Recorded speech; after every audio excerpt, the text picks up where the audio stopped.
agradecer esta iniciativa a los familiares que han estado en la organización, por supuesto, y también al grupo de la Universidad de la República, el grupo de comprensión y prevención de la conducta suicida, con el que llevo colaborando ya unos años y al que siempre, bueno, todo agradecimiento me parece poco.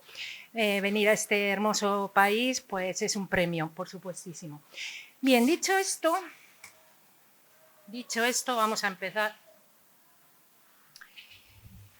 Y no, he hecho algo mal. Ah, vale, ahí. Bueno, pues vamos a empezar con esta presentación en donde yo me quiero presentar también en mi calidad de superviviente, ¿no? Porque a veces es importante, ¿no?, saber quién nos habla, porque de alguna manera compartimos situación. Quizá, no sé, todos vosotros habéis perdido a alguien muy querido en estas circunstancias tremendas y cada uno de vosotros estaréis en un estadio distinto. Porque sí, no vamos a hablar de estadios, pero sí que hay un camino. Cada cual tiene el suyo, cada cual tiene su momento. Y eso es muy importante de respetar. Yo he tenido el mío, tengo el mío todavía, porque no se acaba nunca esto, pero bueno. Luego voy a hablar de quiénes son o quiénes somos los supervivientes desde un punto de vista, si queréis, más teórico, pero bueno, también muy real. Luego voy a hablar del duelo, que no sé si hace falta que os lo hable, ¿no? Pero quizá por estructurar un poco cuáles son aquellos aspectos que diferencian este tipo de duelo de otros. La ausencia es la misma, porque a todos nos duele la ausencia, pero la manera de morir imprime un dolor especial. Y por lo tanto se tiene que tratar de una manera especial. Hablaré de la posvención, también un poco desde un punto de vista teórico, y nombraré, luego en la segunda parte lo haremos un poquito más práctico, pero nombraré en qué podemos hacer, ¿no? En qué aspectos podemos, como supervivientes, podemos aportar algo a la sociedad, no a nosotros solo, no a nosotros solos, sino a la sociedad también. Bueno, vale. Nada, vamos a seguir. Es que, no sé, es otro tipo de letra. Por la razón que sea, no me reconoce la que tenía yo. Bueno, a ver, veis aquí un par de frases que para mí significan mucho, ¿no? Bueno, la primera es bastante obvia, ¿no? El dolor en silencio duele más. El dolor en silencio hace más daño. La segunda frase es una parte de una canción. Gracias. Es una parte de una canción de un grupo español que se llama Vetusta Morla.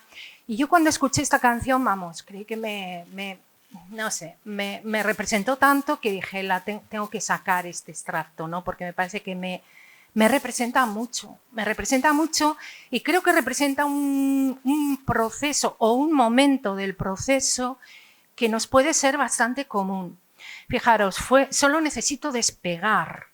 Fue tan largo el duelo que al final casi lo confundo con mi hogar.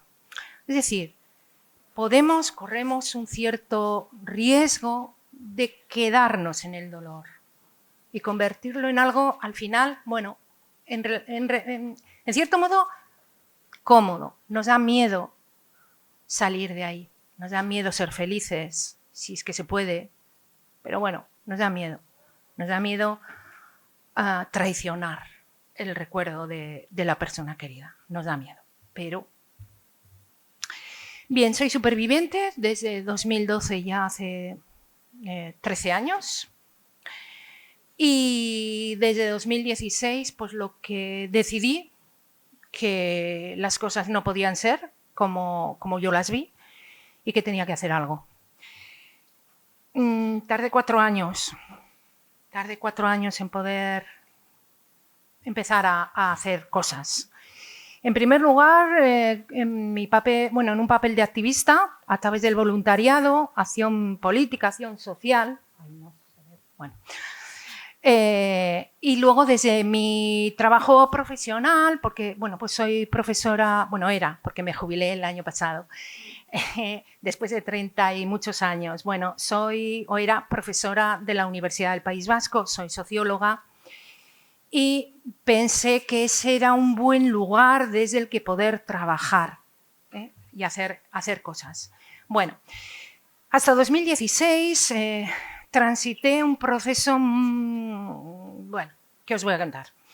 Malo, duelo extremo, ruptura, una sensación de pérdida de sentido, de no saber qué hacer, de no saber quién era, de no saber cómo seguir.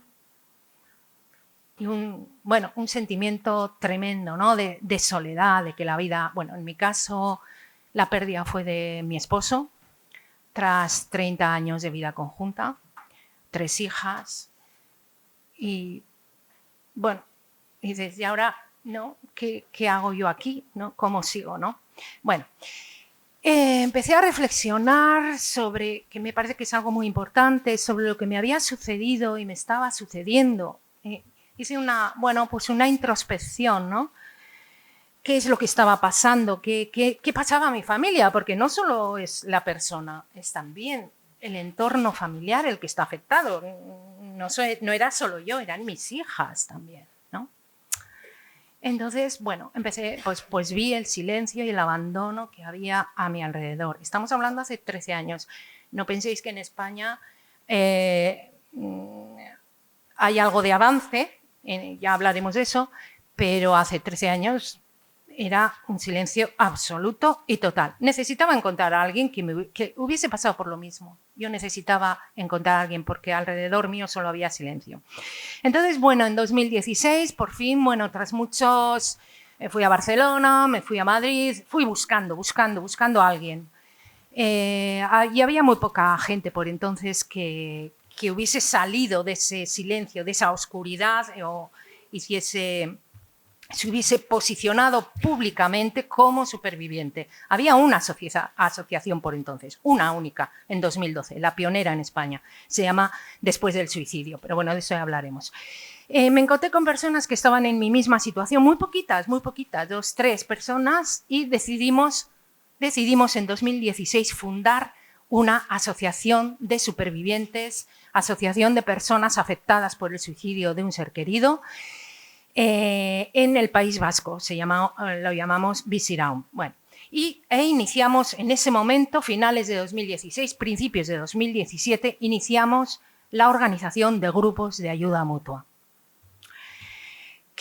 ¿Cuál el proceso era? Bueno, en primer lugar hay que reponerse, o sea, hay que recuperar capacidades. Yo me encontré en una situación en la que era incapaz de leer, de escribir. Eso en una universidad. Yo estuve, bueno, como 4 años de baja laboral, bajas altas, actividad, volví a caer, volvía a la universidad, volví a caer y así durante 4 años. Me resultaba imposible leer, dar clases y eso no lo entendía nadie, claro. No lo entendía nadie. Alguien me decía, pero ¿cómo es posible que no puedas dar clases si llevas 25 años dándolas? Un psiquiatra. Bueno, pues no sé cómo es posible, pero lo es. Lo era. Esto, bueno, pues con el tiempo se pasa, tienes que empezar a entender, a comprender, a pensar qué puedes hacer tú para que otros no pasen lo mismo, la incomprensión tan tremenda, ¿no? Y al final intentar recuperar la vida y posicionar a tu persona de otra manera en tu vida. Bien. Vale, en 2017, con esto voy a terminar ya mi presentación de mi trayectoria. No tanto no es por narcisismo ni mucho menos, sino para mostrar también un ejemplo, ¿no? Un ejemplo, ¿no? Yo no soy ejemplo de nada, pero quiero decir que un ejemplo en el sentido de ejemplificación de cosas que sí se pueden hacer. Estas otras, las que cada uno sienta, pueda también. No se trata de una obligación. En 2017 fundamos otra asociación porque la primera era solo para supervivientes, pero al estar yo en la universidad me parecía que había que abrir el foco, porque si no corríamos el peligro de encapsularnos demasiado en nosotros mismos. Y a mí me parecía que había que hacer también cosas fuera, había que hacer cosas en la política, había que tomar la voz, había que decir que estamos aquí, que necesitamos ayuda.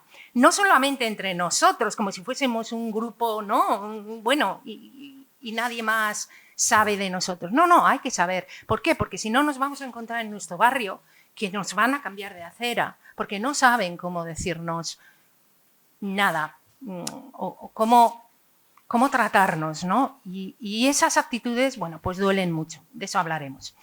Mi objetivo al final, lo que me anima es que otras personas no pasen, bueno, en mi pequeño granito de arena, por lo mismo que pasé yo. Bien. Realizamos jornadas, charlas, en fin, ahí tenemos aquí una... Hay un... ¿No se ve? Vale. Bueno. Actividades que hemos hecho por tomar ejemplos, ¿vale? Pues bueno, salimos en los medios de comunicación, organizamos jornadas por el Día Internacional o el Día Mundial de la Prevención del Suicidio, que es el 10 de septiembre, por lo menos el Día Internacional. Sé que vosotros tenéis otro, pero bueno, en general, y bueno, hacemos jornadas, invitamos para la ciudadanía en general, para que la gente sepa también qué es lo que nos pasa. Y en 2020 ya también en el ámbito académico pusimos en marcha un posgrado universitario que se denominó experto en suicidología, porque claro, yo me encontré con una sorpresa mayúscula entre muchas otras cuando me pasó esto, y es que, bueno, primero las cifras me sorprendió porque dije, bueno, esto me ha pasado a mí como una mala lotería. Empecé a investigar y me quedé sorprendidísima. En España hay 11 personas, bueno, aquí más, sois menos, pero tenéis unas tasas muy elevadas, muy elevadas. En España 11 personas se quitaban la vida al día. A mí eso me pareció una auténtica barbaridad. Y yo miraba a mi alrededor y decía, pues, ¿y dónde están los que quedan? Porque tiene que haber uno en cada esquina. ¿Y dónde están? ¿No? Entonces, todo eso me sorprendió mucho y me sorprendió también que el grado de psicología, al menos en España, el grado de psicología, es decir, aquellas personas que se supone te van a atender psicológicamente, no abordaban ni la conducta suicida ni el duelo por suicidio. Con lo cual, digo, pues esto tampoco puede ser. Aquí hay que hacer algo, ¿no? Entonces, bueno, impulsamos este curso de posgrado para que, bueno, pues la gente supiese, la gente experta en tratar la psicología, ¿no? Aquellas personas en cuyas manos te vas a poner, ¿no? Que sepan de qué les estás hablando, porque esa también fue otra sorpresa, ¿no? Que bueno, estoy hablando hace muchos años, se han mejorado las cosas, ¿no? Pero bueno, a mí me han sucedido cosas, pues a vosotros supongo que también, pero bueno, del estilo de, pues yo decía, mi marido dice, bueno, pues que se quiere tirar por la ventana. Y la respuesta de un psicólogo fue, ábresela. Entonces dije, esto no puede ser. Yo no soy experta, pero algo me dice que esto no está bien. ¿Por qué? Porque hay un prejuicio de decir, no, si el que dice, no hace. Es un chantaje, esto nada, no le hagas caso. Me lo dijeron muchas veces. Y el chantaje se cumplió, por lo que parece. Bueno, entonces, bueno, había que hacer algo ahí también, ¿no? Y bueno, las cosas van cambiando. Es un poco el mensaje de esperanza, ¿no? Que cuando se hacen, ojo, no de manera inmediata, estoy hablando de hace muchos años, estoy hablando de una trayectoria de años. Entonces, bueno, yo os diría, no esperéis que mañana va a cambiar todo, porque no va a cambiar todo. Se necesita paciencia y, como nosotros decimos, pico y pala, ¿no? Pim, pam, ¿no? Pero el resultado terminan viéndose los resultados, ¿de acuerdo? Bueno, supervivientes. En suicidología se denomina superviviente aquella persona que ha perdido a alguien especial, a alguien querido, por suicidio. En algunos sitios se identifica también a aquellas personas que han sobrevivido a sus propias tentativas. Pero bueno, hay que hacer una diferencia. terminológica, pero sobre todo conceptual, ¿eh? No, las necesidades, el grupo no es el mismo y las necesidades terapéuticas y de todo tipo no son iguales. Entonces nosotros en España, de una manera informal, estamos como distinguiendo entre supervivientes y sobrevivientes.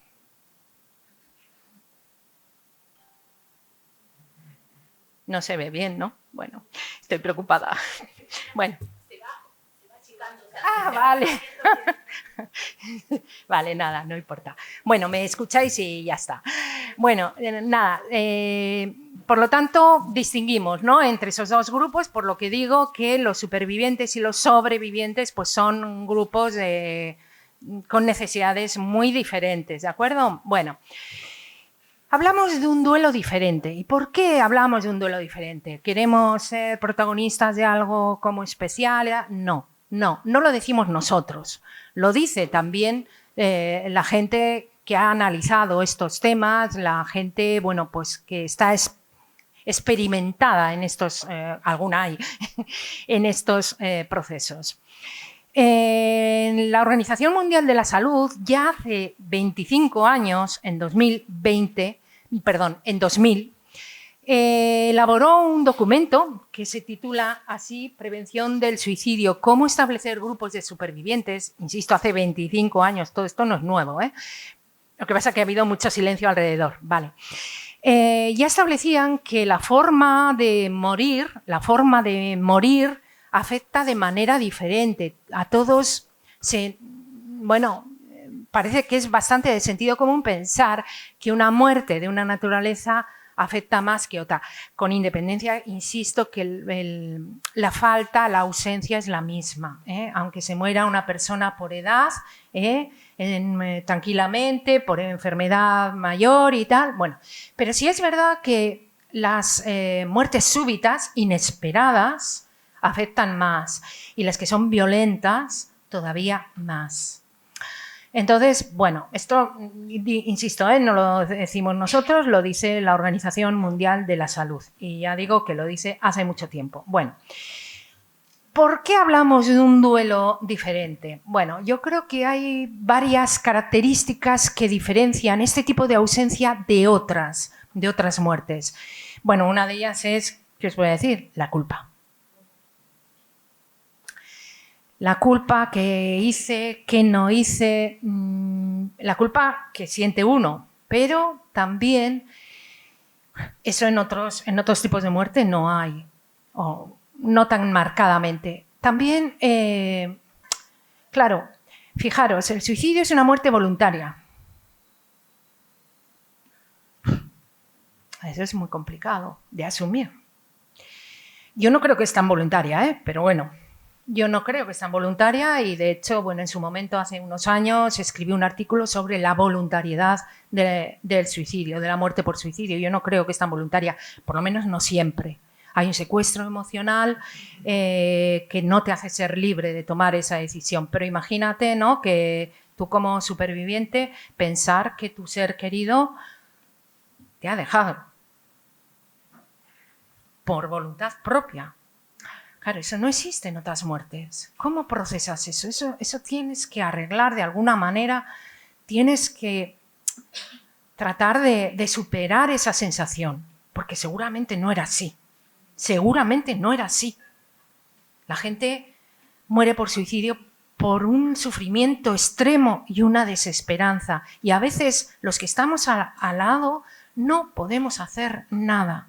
No podemos. Se habla mucho de señales, tal. Bueno, yo también tengo mi opinión al respecto. No siempre hay señales, no siempre se pueden o estamos capacitados para verlas, no siempre, aunque haya señales y tú quieras ayudar, la persona es libre al final, libre en el sentido, no libre en el sentido de voluntad, sino que al final la decisión es de ella. ¿Y cuántas veces nos hemos encontrado, tienes que pedir ayuda, necesitas ayuda, pero o bien no se pide o la ayuda no llega? O la ayuda no llega, o no llega como se esperaba. ¿Ve? Entonces, bueno, ahí hay unas... O la ayuda no ayuda, también, exactamente. Es decir, lo de la ayuda y tú pides ayuda y te salvarás, eso es un cuento chino. O sea, la verdad. A ver, hay que pedirla, evidentemente, hay que pedirla, pero no está garantizado que eso salve una vida y tenemos que ser conscientes. Bueno, pues ese tipo de cosas, ese tipo de aspectos no están presentes en otros tipos de muerte. Por lo tanto, es un duelo especial. Entonces, hay enfado, hay una sensación de abandono, por supuesto. Pierdes el sentido de la vida, en fin, hay vidas rotas, sobre todo jóvenes, bueno, cuyos padres, bueno, pues han muerto por suicidio. Hay una vulnerabilidad emocional tremenda, yo iba llorando por todas las esquinas, por todas me parecían pocas, todas. Ahora, pues ya no, pero en su momento sí. Hay rupturas, hay un aislamiento, soledad, silencio. ¿Qué os ha pasado? Pues que supongo que a la mayoría de vosotros vuestro ser querido ha dejado de existir prácticamente. No físicamente, sino socialmente. No os hablan de ellos. A mí por lo menos nadie me hablaba, procuraba evitar el tema. Como si no hubiese... Eso me produjo una cosa muy rara, una sensación tremenda. Los amigos, nadie te hablaba de él. Luego me iban diciendo, bueno, es que eran atención a ti para no hacerte daño. No, por eso hay que decirle a la gente, no, me hace más daño que no me hables de él. Pues yo quiero seguir nombrándole. Y por eso los grupos de ayuda mutua sirven, son muy útiles, porque ahí les volvemos a nombrar. En nuestro barrio no. Por lo menos a mí me sucedió, no sé aquí, pero allí no te nombran los amigos, o sea, no, por no hacerte daño. A la gente hay que decirle, me hace más daño que me tapones su recuerdo. Porque existió, vivió, fue alguien. Esta persona no solo es un muerto por suicidio, no, tuvo una vida, 52 años en este caso. Entonces, eso es muy doloroso. Bueno, necesidad de reinventarse, etc. Hay una serie de características que en otras muertes no están. Por lo tanto, se necesita una atención específica. Y esto tampoco lo digo yo. Pero bueno, todas estas sensaciones, todas estas emociones, sentimientos, formas de vivir la muerte por suicidio incrementan la probabilidad, la posibilidad de conductas suicidas en los propios supervivientes. Nada nuevo. Atender, por lo tanto, a los supervivientes no es solo posvención en sí misma, sino también es prevención. Y insisto, especialmente en jóvenes. Bueno. La posvención es toda actividad desarrollada por, para o con las personas supervivientes de un suicidio en orden a facilitar su recuperación tras el suicidio y prevenir resultados adversos. Bueno, esta es una definición que nos dan desde el mundo de la academia. ¿Esto es nuevo? Ya os decía antes, no es nuevo. Esto no lo estamos inventando, Esto ya viene de lejos. Lo que pasa es que no se ha visibilizado y ahí está nuestro poder. Y ahí está nuestra labor, porque análisis y estudios hay, pero no trascienden, no se transfieren a la sociedad. Y nosotros vivimos en sociedad, no vivimos en el mundo académico. Entonces, necesitamos trasladar todos estos conocimientos, nuestras vivencias, lo que necesitamos trasladarlo al mundo social. Pero esto es de antiguo, viene de antiguo, del año 58. El conocido como padre de la suicidología, Schneidman, junto a otros colegas, psicólogos y psiquiatras, fundaron el primer centro para la prevención del suicidio en Los Ángeles y acuñó términos como suicidología, autopsia psicológica o el mismo de posvención. Es decir, que viene de atrás. Entonces, bueno, ahí establecieron que la posvención tiene como objetivo principal mitigar las secuelas psicológicas que un suicidio deja en las víctimas supervivientes. A ver, este primer avance, este empujón a lo que es la posvención, la concreción del hecho de hacer cosas para los supervivientes se centró, a mi juicio, bueno, en las primeras etapas siempre tienen que ir enriqueciéndose, evidentemente, se centró demasiado en lo psicológico. El duelo propio, la atención psicológica, pero bueno, algo era, por algún lado había que empezar. Yo creo que hay que extenderlo más. En el año 68 se fundó la Asociación Americana de Suicidología y en el año 70, estamos hablando hace 50 años, más de 50 años, o sea, no es nuevo todo esto, se fundó la primera revista científica sobre el suicidio, ¿vale?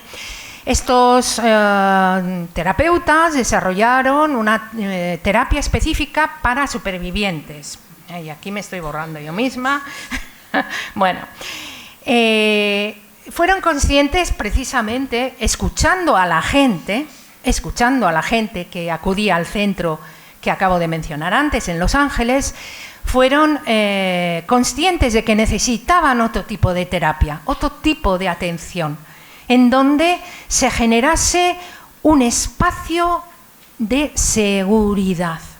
Me vais a escuchar mucho esto, seguridad, donde no se sea juzgado, donde la gente pueda hablar de sus preocupaciones, de sus miedos, de sus experiencias, desde un punto de vista distinto a lo que podía ser en otras ausencias. Por lo tanto, ahí se establece por primera vez la creencia de que hay un duelo especial. ¿De acuerdo? Vale, pues ya está, hay un duelo especial, experimentamos ciertas emociones, ciertas situaciones individuales y sociales, y ¿ahora qué hacemos, no? Bueno, pues desde un punto de vista de lo que es conducta suicida, si la entendemos, como en la mayoría de los casos de expertos así lo entienden, como un proceso, no siempre es un proceso. Hay suicidios impulsivos que nadie pensaba que se iban a dar.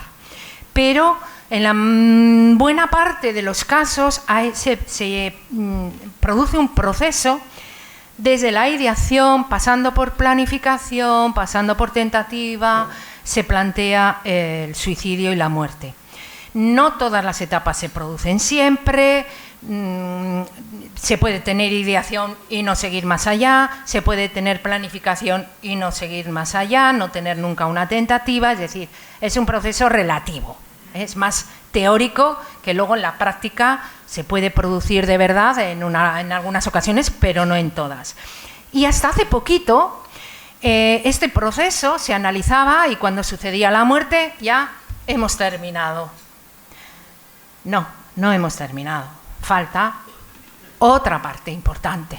Empieza otra parte importante en la atención al suicidio y al proceso del suicidio y al post-suicidio, ¿no? Y aquí hay varios momentos importantes, ¿no? Un momento es cuando se produce, pues inmediatamente post-crisis, se encuentra el cuerpo, etcétera. Y luego todo este proceso largo que es el duelo, ¿vale? Ahí tenemos dos áreas de actuación o de intervención. Y voy finalizando. Yo he establecido, me ha parecido que había como 4 ámbitos para la posvención. No hablamos de prevención, no hablamos de intervención, sino de posvención, cuando se ha producido la muerte. ¿En qué ámbito se puede trabajar? No nosotros solamente, sino también los profesionales, ¿de acuerdo? Bueno, identifico 4 ámbitos: intervención en crisis, una atención especializada, asistencial, un ámbito social y un ámbito interno, de ayuda intergrupos. Bueno, la intervención en crisis por suicidio, fijaros, es muy importante. Bueno, ¿qué os voy a decir yo? Pero, a ver, la manera en cómo te tratan cuando o te dan la mala noticia, no es lo mismo dártela por teléfono, cuelgan y ahí te quedas, ¿no? Con esa sorpresa. No es lo mismo eso que una persona te atienda en el shock. No es lo mismo. Pues, en fin, tampoco voy a remover mucho, pero simplemente que hay un ámbito, hay un espacio de actuación y de ayuda que es muy importante. Me decía mucha gente, la forma en cómo te tratan en ese momento, hay veces que te tratan como un estorbo, quita de ahí. Bueno, quita de ahí. No, es mi vida. Mi vida está ahí, está muerta. No me puedo quitar de ahí. Entonces, la manera en cómo te traten en ese momento es muy importante. Lo vas a recordar siempre, siempre. Yo recuerdo de un policía que me dio una botella de agua. Es como si le estuviese, no sé quién es, no sé cómo se llama, pero es como si le estuviese viendo ahora mismo. Me dio una botella de agua. Bueno, era lo único que me dieron. Entonces, yo lo agradecí muchísimo. Las cosas están cambiando, ¿eh? Por suerte están cambiando. Ahora el tema de los familiares en el momento más terrible, ¿no? Se va cuidando, la policía, bomberos, en nuestro caso que actúan mucho, los emergencistas, es decir, personal sanitario de emergencias, se van cambiando las cosas, pero ojo, se van cambiando ¿por qué? No cambian solas. Alguien les tiene que decir, oye, así no me trates. Necesito que me tratéis de otra manera. Por eso es muy importante nuestra labor. No viene por ciencia infusa. Antes, ¿cómo se trataba? Quita de ahí, me estás estorbando. Bueno, ¿qué podemos hacer aquí los supervivientes? Me hacía yo la pregunta. Bueno, podemos hacer de informantes cualificados, es decir, nosotros podemos decir lo que necesitamos. Tenemos que adquirir una capacidad de agencia, de actores sociales, ¿no? Y colaborar también con los primeros intervinientes. Voy a ir cerrando. Ayuda profesional especializada. Bueno, se ha movido todo. Bueno, se trata de ayuda especializada, individual, personalizada en el ámbito de la psicología. Ahí tenemos que tener, es importante que haya terapias específicas, guías, existen bastantes guías que podemos leer, incluso que nos pueden ayudar. En fin, hay que incorporar las autopsias psicológicas, saber por qué la gente, qué perfiles se producen, qué perfiles son los de las personas que se quitan la vida, etcétera. Bueno, aquí los agentes principales son los sistemas de salud, psicólogos, psiquiatras, médicos de atención primaria, etcétera, etcétera. Y aquí por aquí habré puesto que no veo, pero bueno, ¿qué podemos hacer los supervivientes? También podemos informar a estos especialistas de nuestras necesidades, porque si no, pues va a ser muy complicado que lo entiendan. Desde el ámbito social, aquí lo que tenemos, lo importante es normalizar, entiéndase la palabra normalizar. Normalizar es visibilizar en el fondo, ¿no? Estas cosas ocurren, no es una ni dos, no es una enfermedad rara, no en absoluto, hay cifras muy, muy elevadas y necesitamos combatir los mitos y falsas creencias que están presentes, como he dicho antes, no solamente en la ciudadanía general, sino también en los profesionales sanitarios. Insisto, yo lo que me encontré es con no le hagas caso, chantaje emocional, tal. Bueno, hay que combatir esto, ¿no? Que cuando alguien está diciendo que se quiere quitar la vida hay que hacerle caso. Hay que hacerle caso. Y si es un chantaje o no lo es, se verá después. Pero de momento vamos a hacerle caso. Bien, necesitamos desdramatizar en el sentido de naturalizar que esa muerte existe y decirle a la sociedad cómo nos gustaría que nos tratasen. No cruzar de acera, no taponar, no taponar. Yo me acuerdo de un caso, ¿no? que yo creo que ilustra muy bien, las situaciones a las que nos podemos enfrentar, ¿no? Yo me junté en una comida colectiva con una viuda por cáncer, o sea, su esposo murió de cáncer, ¿no? Que era compañero nuestro, sociólogo. Y nos sentamos al lado juntas y ella hablaba de su marido. Lo que le gustaba, dónde había estudiado, por qué tal, por qué cual. Y hubo un momento en que conecté con lo que el mío había hecho, que había estudiado teología, había estudiado su marido teología, y yo dije, pues mi marido también. Cambió de tema. Yo quería. Lo volví a intentar una segunda vez. Cambió de tema, bueno, pues otros temas. Siguió hablando de su marido y yo no podía hablar del mío. Y aquí aquello me impactó muchísimo, pero muchísimo, ¿eh? Dije, ¿qué está pasando aquí? Entonces es cuando tenemos que empezar a pensar, ¿qué está pasando aquí? ¿Qué nos pasa? Pero no a nosotros. ¿Qué les pasa a los otros? ¿Qué les pasa? Que no saben. Piensan que va a doler mucho y entonces te taponan. Pero yo quería hablar de él. Lo mismo que ella. Lo mismo. ¿Por qué no? ¿Por qué yo no? ¿Tengo que sentir? Bueno. Pero bueno, son situaciones, ¿no?, que te hacen reflexionar, te hacen pensar y te hacen decir, aquí hay mucho que cambiar. Muchísimo. ¿Qué podemos hacer aquí los supervivientes? Ofrecer testimonios de esperanza también. De recuperación, podemos hacer incidencia política, podemos constituirnos en grupo no solamente de supervivientes para nosotros, y eso hablaremos en la segunda parte, sino también en grupos de acción social y de interlocución política. Eso es algo que ahora está sucediendo en España y ya os contaré luego. Y ya voy terminando.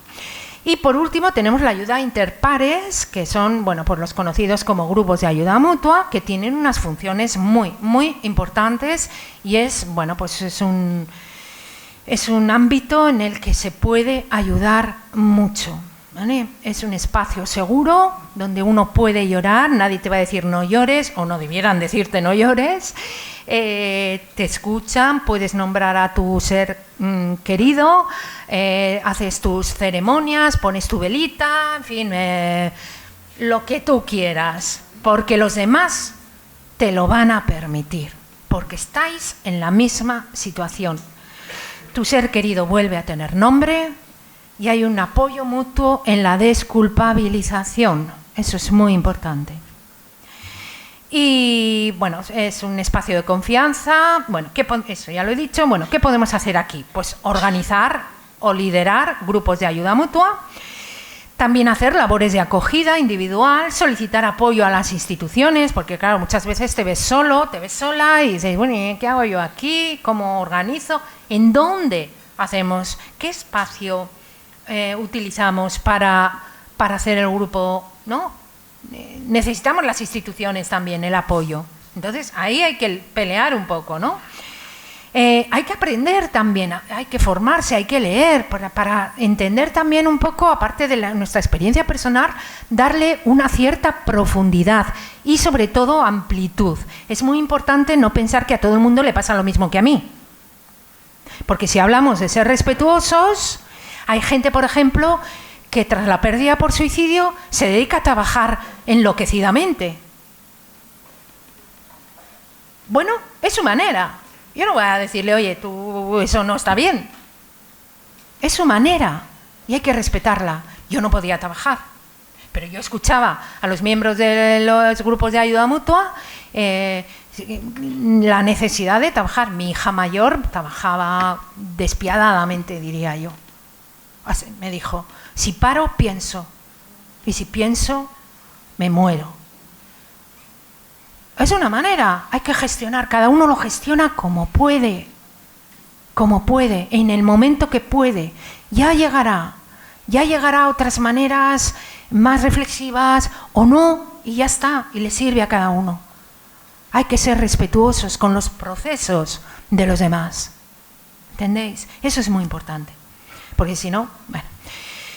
Y lo que quería, el mensaje que en esta primera parte, que ya termino con esto, es que se pueden hacer cosas y que no siempre es necesario, parece que el mundo se nos viene encima y cómo hago yo, bueno, se pueden hacer cosas y no siempre hace falta demasiados medios ni recursos, ¿no? Ni infraestructuras, con un poco y nuestra voluntad de hacer en la medida que podamos, No todo el mundo tiene que hacer todo, ni lo mismo. Volvemos otra vez a lo mismo, ¿no? Y bueno, con esto termino esta primera parte. Muchas gracias por la atención y bueno, lamento el